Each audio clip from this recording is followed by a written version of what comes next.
What's all the buzz about bees lately? Is it true that soon they will no longer be around? What's up, fellow bee enthusiasts? My name is Kyle Reynolds, and this is 300 Seconds of Science.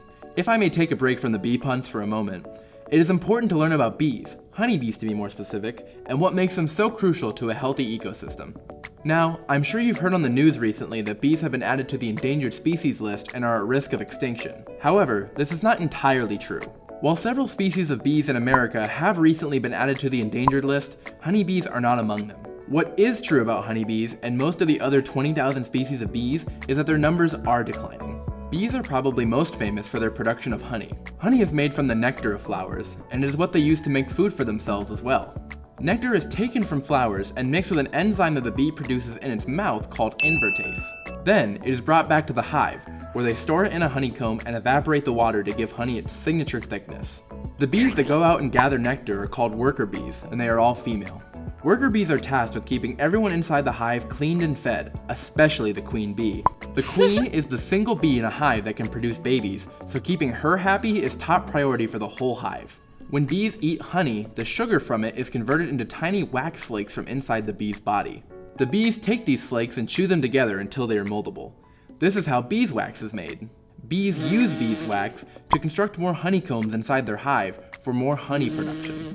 When bees take nectar from flowers, what do the flowers get out of it? Well, when a bee goes into a flower to gather nectar, pollen from that flower latches onto the bee's body.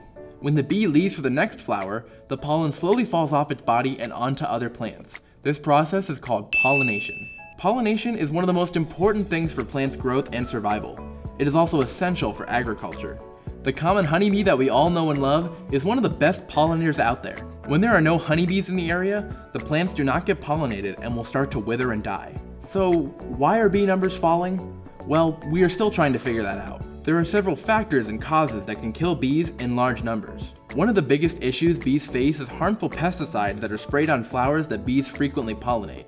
If the flower's pollen has chemicals that will kill bees, that bee can carry those chemicals all the way back to the hive and kill many bees in the colony. Worker bees help each other clean off pollen when coming back to the hive, so the pesticide can spread quickly.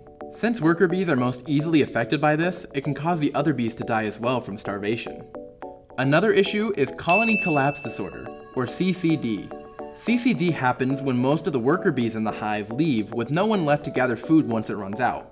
Several years ago, almost half of bee farms reported severe losses of colony numbers due to CCD. Researchers are currently trying to determine how to identify and prevent CCD. Even the bees that are still alive are in danger of starvation with no worker bees to collect and create honey. This can cause sickness in the queen bee as well, making it impossible for her to breed successfully. Many people think that bees only really pollinate flowers, but bees in the United States are responsible for pollinating most of the crops that we grow.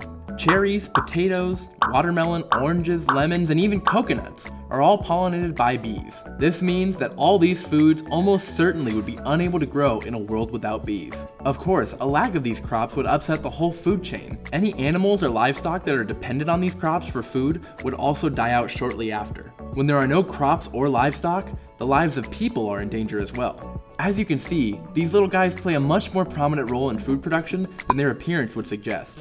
So, with all that said, how can we prevent bees from dying? When will it be too late? We don't know for sure, but it would be in our best interest to prioritize the success and survival of honeybee colonies very soon. Conservationists and environmentalists are continuing to research ways that we can help make hardier colonies and better pollination. If you would like to get involved, there are many ways to do so. You can find a lot of information on government sources such as the EPA and NASA. There are also other sources that have plenty of information on bees, such as National Geographic or climate.org. What do you think? Should bee conservation receive more recognition? Are you doing anything to help bees in your environment?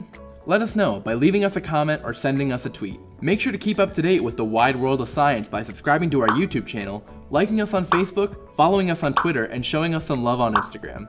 As always, go out, enjoy life, and be curious. This program was produced by ZTV at the University of Akron. Do you want to gain experience in video production, professional social media, or working with real clients? Visit the UA School of Communications online or follow us on social media to learn more. ZTV, make media, make a difference.